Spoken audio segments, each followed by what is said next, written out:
Halo Psychofams, Kembali lagi di acara Psytalk. kisahnya psikologi.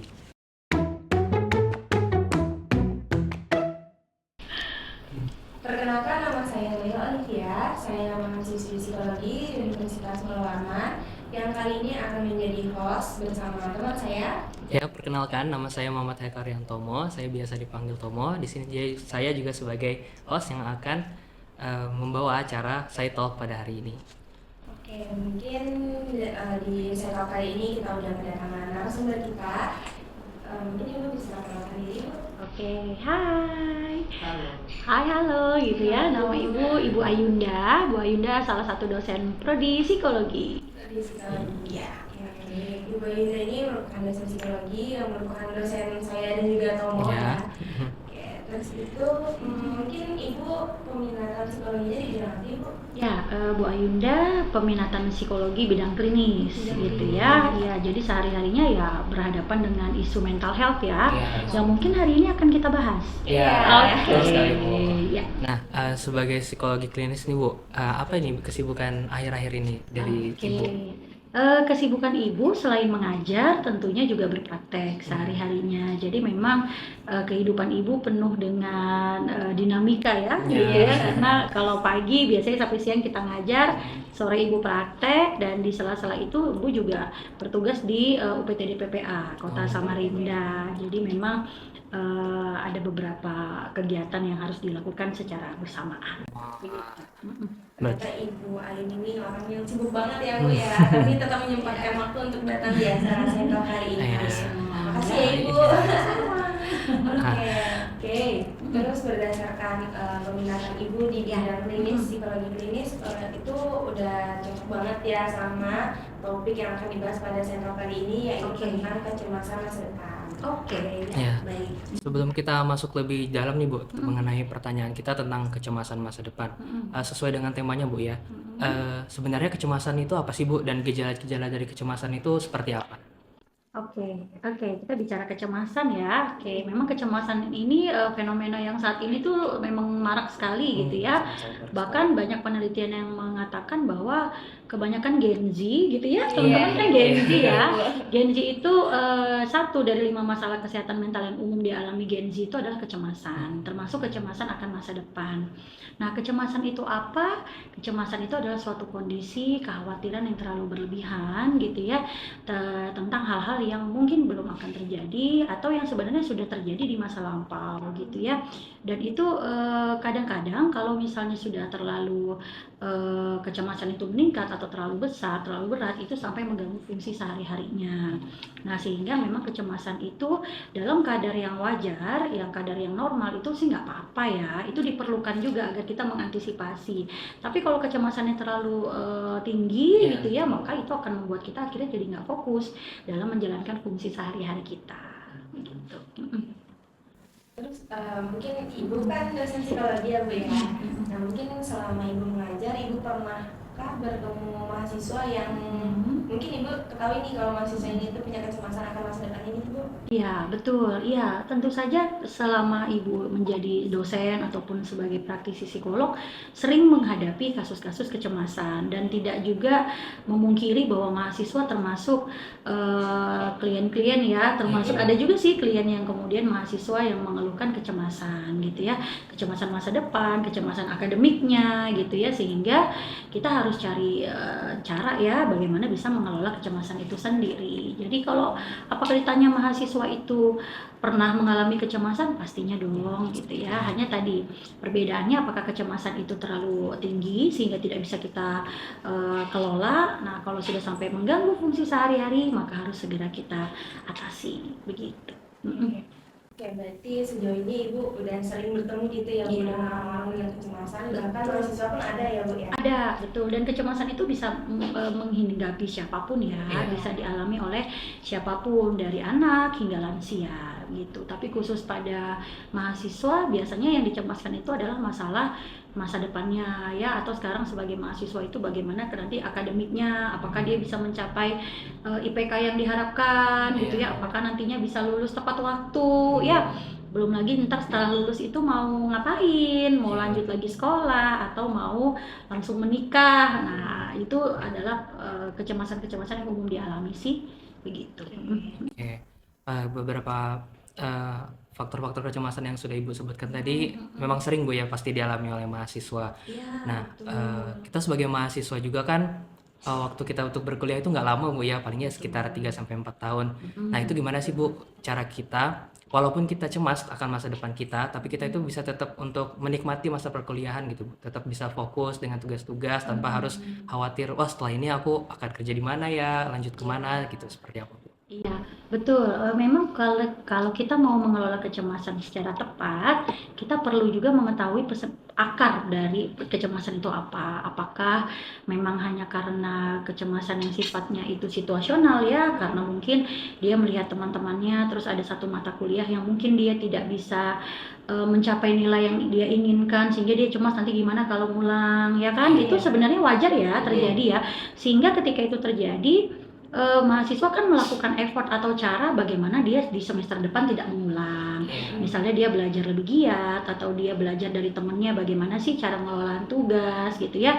Nah, itu kalau situasi. Tapi kalau misalnya kecemasan itu bersumber dari peristiwa-peristiwa yang tidak menyenangkan ya atau peristiwa traumatis di masa lalunya. Nah, ini kan tentu perlu penanganan yang lebih kompleks gitu ya. Jadi kita perlu ketemukan akarnya permasalahan dari si kecemasan, baru kemudian kita akan kelola dengan tepat. Tapi kalau misalnya kecemasannya lebih ke sehari-hari akademik, bagaimana saya menyelesaikan tugas, maka kita bisa lakukan strategi pengelolaan tugas ya. Jangan lupa juga diikuti pengelolaan stres ya.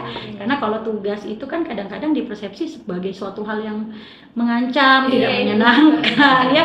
Kalau di psikologi kita kenalnya stresor ya, stresor akademik. Jadi kadang-kadang kita mempersepsi itu tuh, aduh kayaknya aku nggak bisa deh. Nah, kalau sudah muncul adanya pikiran seperti itu, maka kita carilah bagaimana caranya kita bisa menyelesaikan. Minta bantuan teman, bertanya pada dosen ya, membuat manajemen tugas yang terinci, detail, terukur gitu ya, sehingga kita bisa menyelesaikannya dengan baik atau tepat waktu. Mungkin kalau dari Ibu Ain sebutkan tadi itu kan ada banyak banget faktor penyebab kita ini mengalami kecemasan masa depan detail ya. Nah, salah satunya itu kan terkait akademik ya Bu. Betul. Yang merupakan kalau di psikologi dikenalnya stresor akademik ya Bu ya. Betul. Nah, mungkin selama Ibu menjadi dosen, apakah juga pernah bertemu dengan mahasiswa tuh yang merasa kalau misalnya dia ini merasa salah ngambil jurusan gitu Bu? Oke, ya. Memang itu fenomena yang beberapa kali Bu Ayu udah temui gitu ya, khususnya pada mahasiswa yang masih di semester 3 gitu ya, semester 4. Karena beban akademik mulai banyak gitu ya, dengan praktikum dan segala macam. Lalu mereka mau mundur udah nanggung gitu kan, karena udah hampir separuh jalan. Kadang-kadang ada yang bertanya gitu, Bu, sebenarnya benar nggak sih jalan saya gitu ya untuk ngambil jurusan ini gitu. Nah, kalau seperti itu Bu Ayunda akan balik bertanya gitu, sebenarnya dulu ketika kuliah motivasinya apa gitu ya, apakah memang karena diminta oleh orang tua atau memang ada keinginan sendiri yang membuat kamu akhirnya kepingin. Dan kalau kemudian dia mengatakan dipaksa orang tua tapi udah nanggung nih, nggak mungkin bisa mundur, maka kita akan coba mengajak dia berdiskusi apa kira-kira pengalaman menarik atau pengalaman menyenangkan yang udah didapat selama setengah kuliah gitu ya, sehingga itu memunculkan motivasi gitu untuk dia terus-menerus melanjutkan kuliah gitu ya. Tapi kalau memang passionnya memang dari dulu kepengen kuliah psikologi, tapi dalam proses perkuliahan itu ada hambatan, kan wajar ya kalau kemudian kita ngerasa kayak aduh berat banget gitu ya, pengen mundur. Nah, kalau begitu kita tinggal diskusi juga gitu ya, kita buka dialog gitu bahwa kalau dia udah pingin jadi psikolog, maka kan motivasinya pasti mensejahterakan orang lain kan.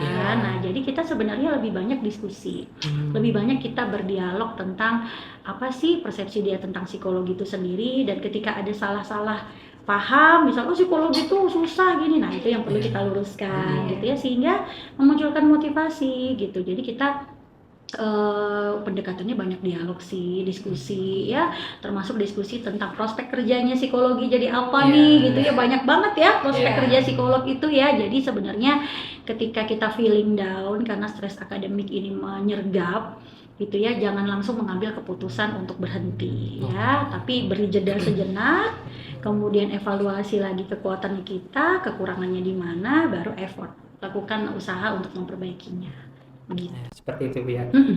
Nah, selain orang yang dia nggak tahu sudah merasa salah masuk jurusan nih Bu, Ya. beberapa orang yang saya temui juga kadang ketika saya tanya nih gitu, kedepannya ingin lanjut menjadi seperti apa sih, atau ingin kerja seperti apa sih, kadang orang tersebut menjawab, aku sih terserah ya, mengikuti arus aja nih gitu, mau membawa kemana kah itu terserah aja. Nah itu kan berarti kurang lebih belum memiliki gambaran untuk masa depan Bu ya. Nah itu gimana sih cara kita mulai membangun, mulai membentuk apa sih yang mau kita lakukan ke depannya gitu. Iya, tentunya kita dalam setiap rencana masa depan itu perlu punya goals ya kan, perlu punya tujuan gitu ya. Jadi yang pertama adalah setting dulu goalsnya atau tujuannya itu sebenarnya apa sih.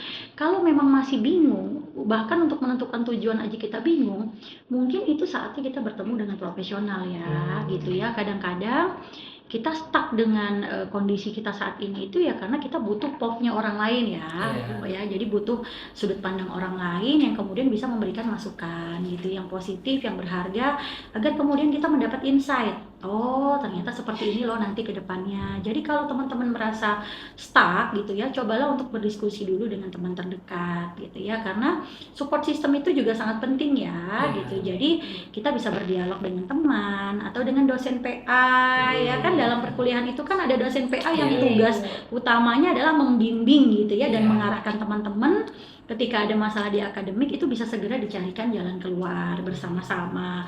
Dan jika memang itu sudah dirasa sangat sulit sekali gitu ya, kita berpikirnya juga sudah kayaknya stuck gitu, ini kepentok gitu ya, berarti kan perlu datang ke ahlinya, bisa ke psikolog, kemudian nanti kita akan melakukan beberapa metode untuk kemudian kita cari tahu gitu ya, kamu harus bagaimana sih gitu ya, apa cara-cara yang bisa dilakukan gitu. Jadi biasanya seperti itu sih ya. Jadi kalau cemas, stuck, ya cari bantuan, jangan dibiarkan terlalu lama gitu. Jadi sebenarnya intinya kalau misalnya udah ngerasa salah jurusan itu, kita tuh sebenarnya cuma butuh POV dari orang lain gitu ya Bu ya, sudut pandang ketiga, sudut pandang orang lain terhadap gimana kita nih harusnya gitu. Betul. Tapi mungkin kalau Bu Ayunda boleh sedikit tambahkan ya, kalau kita bilang salah jurusan itu sepertinya mengarah pada diksi yang negatif ya. Salah jurusan, jadi kayaknya yang udah di jalan itu sia-sia gitu ya. Tapi mungkin Bu Ayunda lebih suka menyampaikannya seperti ini, mungkin bukan salah jurusan, tetapi saat itu kita belajar hal baru dan kemudian hal baru itu ternyata tidak sesuai aja sama minatnya kita. Tetapi yang sudah kita jalani itu tetap menjadi pengalaman berharga kan untuk kedepannya gitu. Jadi apapun yang kita lakukan, ketika kita merasa itu bukan passion kita, jangan muncul pikiran bahwa saya sia-sia. Karena seolah-olah itu meniadakan usaha kita yang kemarin. Padahal kan kita tahu ya, untuk seseorang sampai pada stuck di satu momen atau situasi, sejatinya dia sudah berusaha kan pastinya.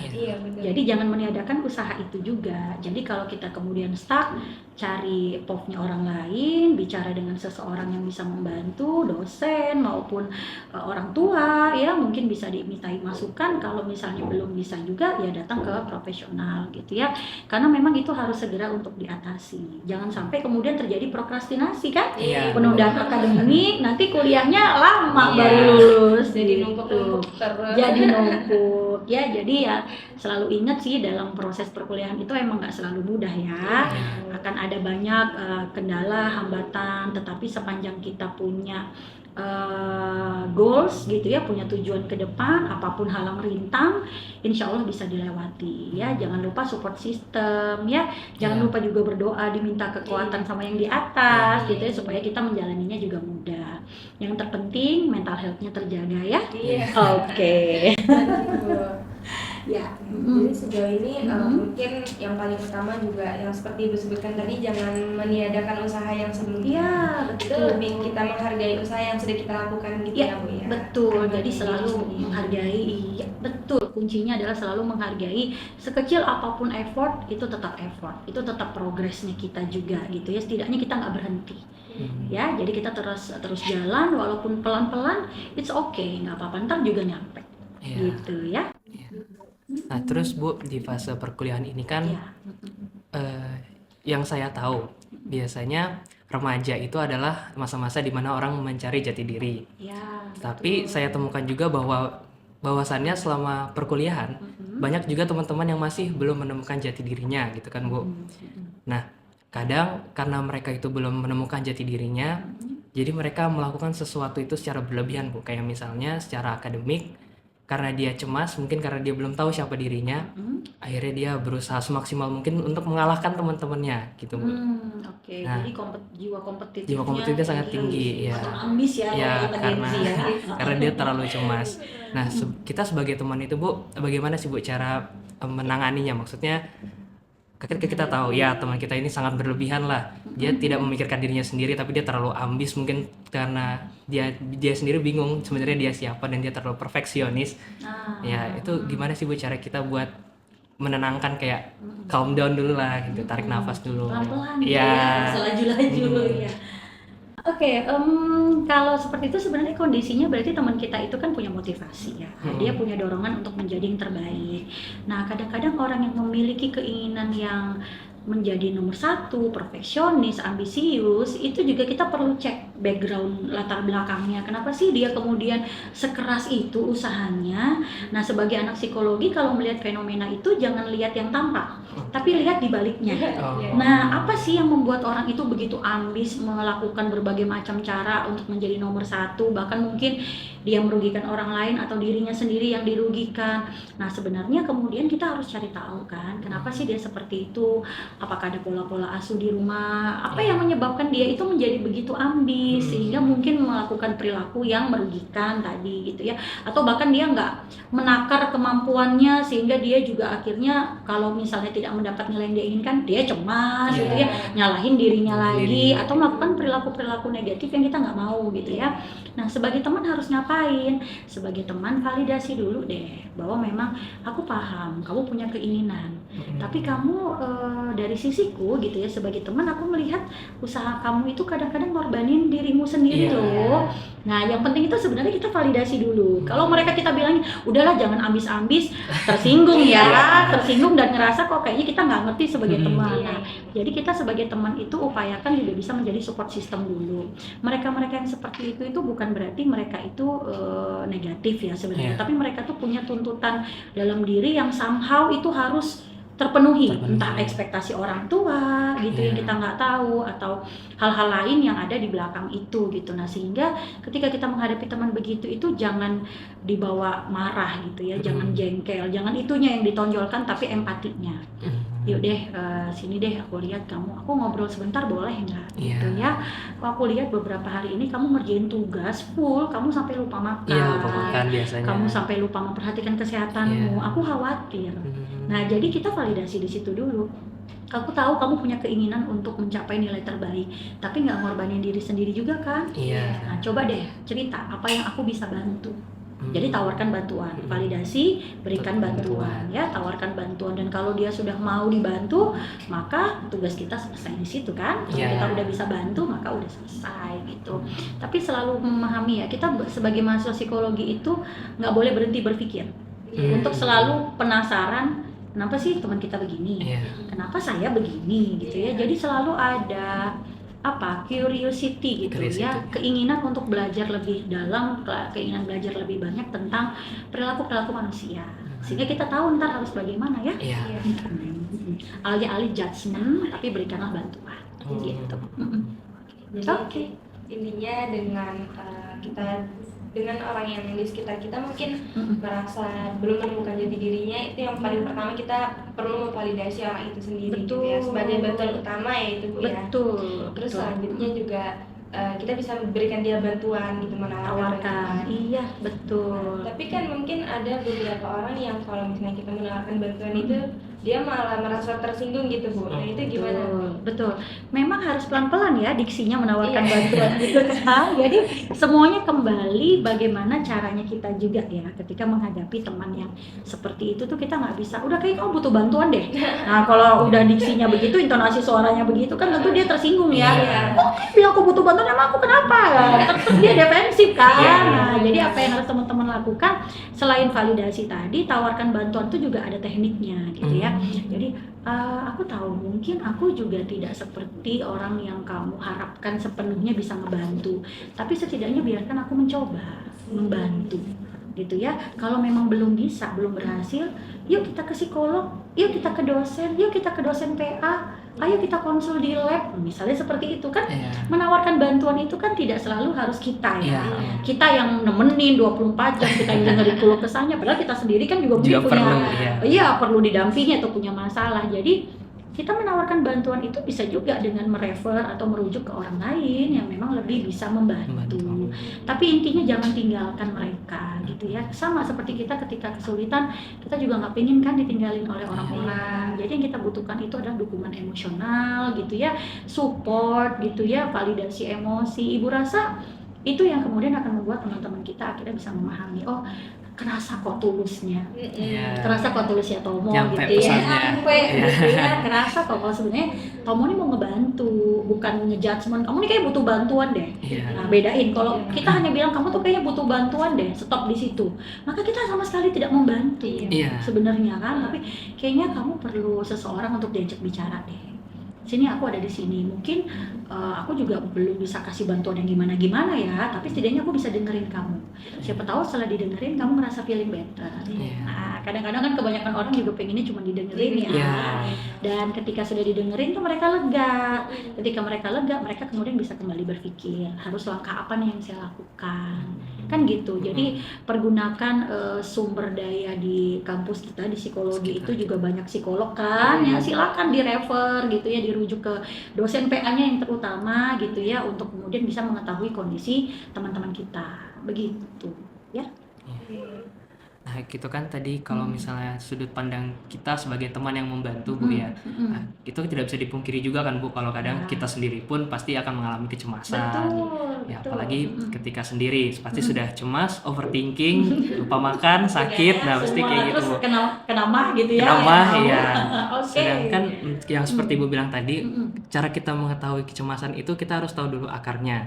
Nah, berarti otomatis juga kita harus mengenali diri kita lebih terdahulu kan Bu. Nah, itu gimana sih Bu cara kita menumbuhkan rasa-rasa cinta sama diri sendiri, self love, mulai menghargai usaha-usaha dari diri sendiri, itu gimana Bu? Ya, mulai dengan mengapresiasi pencapaian-pencapaian kecil setiap harinya.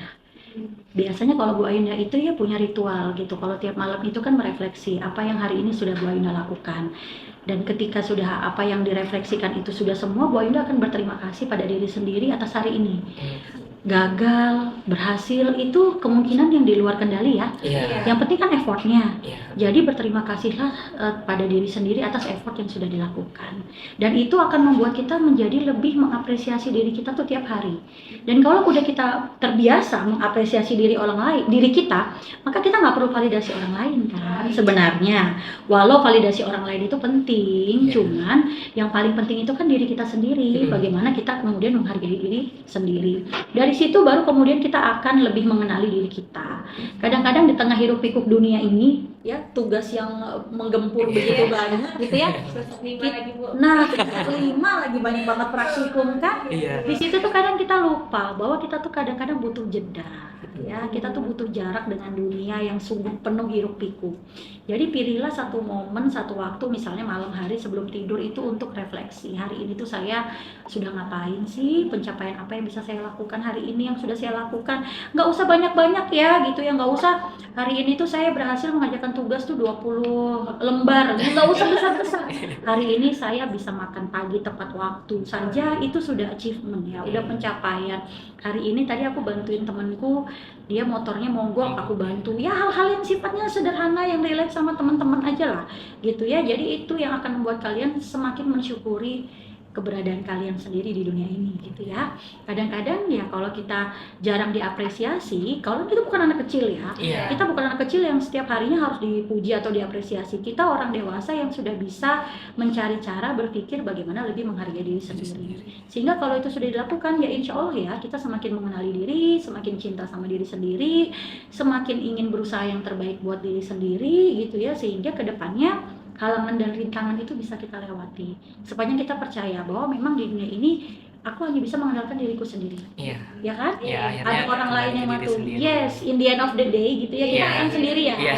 Cuman jangan lupakan, bukan berarti kita juga superhero. Kita tetap kok butuh support system. Tapi jangan taruh harapan pada orang lain. Nah, itu yang kita juga nggak mau ya, perlu pembatasan-pembatasan di situ. Jadi tumbuhkan sikap cinta sama diri sendiri, tumbuhkan rasa sayang sama diri sendiri sehingga kita merasa lebih berharga. Gitu ya. Jadi intinya setiap masalah itu bisa kita hadapi, apalagi kecemasan masa depan itu kan itu berkaitan pada diri kita sendiri ya Bu Betul, ya. betul. Kita yang nantinya akan mengambil keputusan bagaimana kita di masa depan gitu Bu ya. Betul. Walaupun kita butuh bantuan orang lain, tetap in the end of the day kita tetap sendiri. Tetap gitu. sendiri. Ya. Sehingga tumbuhkan resiliensinya ya. Iya. Setelah ada kesulitan pasti ada kemudahan ya. Jadi prinsipnya seperti itu ya teman-teman. Dan yang penting kalau kita stuck banget dan kadang itu kita alami, jangan lupa untuk meminta bantuan ya. Karena bantuan profesional itu juga harus ya dipertimbangkan ketika memang kita sudah seperti kehabisan jalan keluar. Iya. Dan nggak apa-apa, datang ke psikolog itu juga hal yang perlu dinormalisasi ya. Iya. Ya datang ke Salah psikolog satu cara bukan bertahan hidup ya Bu. Nah, ya. itu salah satu cara menyayangi diri juga Iya. ya. Jadi ketika kita tahu bahwa kita punya keterbatasan di satu hal tertentu, kita bingung harus seperti apa, maka carilah bantuan dari orang yang bisa memberikan arahan atau pandangan bagaimana ke depannya, gitu ya. Oke. Oke Bu, mungkin ini pertanyaan terakhir Bu ya. Oke, jadi kan dari sisi diri sendiri untuk mengatasi kecemasan, dari sisi teman juga bagaimana cara melakukannya. Nah, mungkin sekarang dari sisi yang paling penting nih Bu, yaitu support system pertama kita di dunia yaitu orang tua. Iya, itu gimana sih Bu cara orang tua? Mungkin untuk orang tua di luar sana, ketika anaknya mengalami kecemasan, itu mungkin apa sih yang harusnya bisa dilakukan oleh orang tua? Ya, prinsipnya memang ketika kita dilahirkan itu orang tua itu semestinya menjadi support system utama ya. Sehingga ini sekalian pesan ya bagi teman-teman yang nantinya akan menjadi orang tua gitu ya. Selalu pahami dan selalu mau belajar bahwa perkembangan anak itu tentunya juga penuh dinamika. Jadi sebelum kita bisa mengasuh anak, kita perlu belajar dulu bagaimana caranya jadi orang tua. Memang orang tua tuh nggak ada sekolahnya ya. Iya. Tapi ketika kita mau belajar, ketika kita mau berusaha menjadi lebih baik, tentunya kita jadi orang tua nanti juga bisa baik ke depannya. Nah, bagaimana kemudian orang tua bisa berperan nih agar ketika dia menghadapi anaknya yang mengalami kecemasan, anaknya tidak berlarut ya. Yang pertama prinsipnya sebenarnya validasi emosi dulu gitu ya, bahwa kecemasan itu jatuhnya adalah di perasaan kan, yang diikuti dengan pola pikir yang negatif, sehingga kita perlu validasi dulu perasaannya. It's okay, nggak apa-apa nak, menghadapi kesulitan di akademik itu suatu hal yang bisa saja terjadi dan mungkin kamu tidak nyaman gitu ya. Setelah divalidasi maka tawarkan tadi bantuan, prinsipnya sama kok. Setelah validasi emosi maka tawarkan bantuan apa yang bisa ayah ibu lakukan untuk membantumu mengurangi kecemasan ini. Apakah kita harus bikin jadwal gitu ya? Apakah kita perlu manajemen tugas? Yuk ayah ibu bantu seperti apa. Jadi lebih konkret ya kalau orang tua itu ya. Jadi sebenarnya ketika anak tumbuh dewasa penuh dengan penghargaan, apresiasi atas pencapaian yang dia dapatkan, sebenarnya itu adalah faktor protektif agar dia tidak terlalu mengalami kecemasan di dunia mendatang gitu ya. Jadi kalau anak terbiasa divalidasi, terbiasa diapresiasi, maka dia akan menganggap dunia ini aman. Orang yang cemas itu kan menganggap dunia ini nggak aman kan, sehingga memang sentral sekali perannya orang tua. Ketika orang tua atau pengasuh utama tidak bisa memberikan rasa aman itu, maka akan muncul kecemasan gitu ya. Jadi kuncinya adalah orang tua itu proaktif, berikan validasi emosi, tawarkan bantuan apa yang bisa dilakukan sehingga anak akhirnya percaya bahwa dunia ini aman. Dan saya akan baik-baik saja menjalani dunia ini. Walaupun saya salah, orang tua saya akan menerima saya kembali ya. Jadi seperti itu. Kurang lebih ya. Jadi intinya kita maupun sebagai teman ataupun nantinya kita sebagai orang tua tetap sesama manusia lah Bu ya. Intinya kita kalau misalnya menemukan orang dengan kecemasan itu bisa kita bantu dengan yang pertama validasi, Betul. kedua menawarkan bantuan. Menawarkan bantuan, betul, dan jangan lupa memberikan apresiasi ya. Apresiasi, Jadi ya. bahwa kamu sudah berhasil melewati kesulitan ini gitu ya. Kamu luar biasa, kamu hebat gitu ya. Semoga di masa mendatang kamu juga bisa menemukan solusi atas permasalahan yang dihadapi gitu ya. Oke. 3 pilar utama yaitu Bu ya, Betul. validasi, bantuan dan Apresiasi, betul. Mungkin dari teman ada yang mau disampaikan? Mungkin ini Bu, pesan terakhir nih untuk teman-teman sekalian yang nonton, mungkin yang sedang mengalami kecemasan atau udah mulai ancang-ancang nih, kayaknya semester 5 berat-beratnya nih gitu ya. Dengan dinamika dan lain sebagainya. Apa nih Bu, pesan Ibu sebagai seorang psikolog nih untuk teman-teman yang mengalami kecemasan atau takut untuk kegagalannya di masa depan? Ya. Mungkin yang bisa Bu Ainun sampaikan bahwa kecemasan itu tadi yang di awal Ibu Ainun sampaikan, kecemasan itu normal saja sebenarnya dialami ya. Tapi ketika kecemasan itu muncul terus-menerus ya, frekuensi dan intensitasnya makin meningkat, ditandai dengan gejala emosional, mudah marah, sensitif, overthinking gitu ya, mengganggu fisik gitu hingga sampai ada keluhan fisik, apalagi perilaku hingga sampai menarik diri, nggak kuliah, prokrastinasi ya. Ayo deh cari bantuan ya. Memang kadang-kadang hidup itu penuh dengan dinamika. Ada sulit, ada mudah. Tapi ketika kesulitan itu tidak bisa kita hadapi, yuk cari bantuan yuk gitu ya. Teman-teman bisa reach out dosen PA, kemudian bisa juga daftar konseling di lab gitu. Nanti akan dihubungkan dengan dosen-dosen psikologi ya. Jadi jangan menyerah gitu ya, bahwa selalu ada banyak jalan untuk kita bisa mencapai harapan kita ke depan dan cita-cita nanti gitu ya. Semoga teman-teman terus diberikan kewarasan ya, kesehatan gitu ya, dan kekuatan gitu ya dalam menjalani perkuliahan khususnya di psikologi. Oke. Ya, mungkin itu pesan Ibu ya untuk teman-teman di luar sana yang mungkin sekarang lagi mengalami kecemasan terkait masa depan ya. Mohon didengarkan baik-baik dan diikuti arahannya.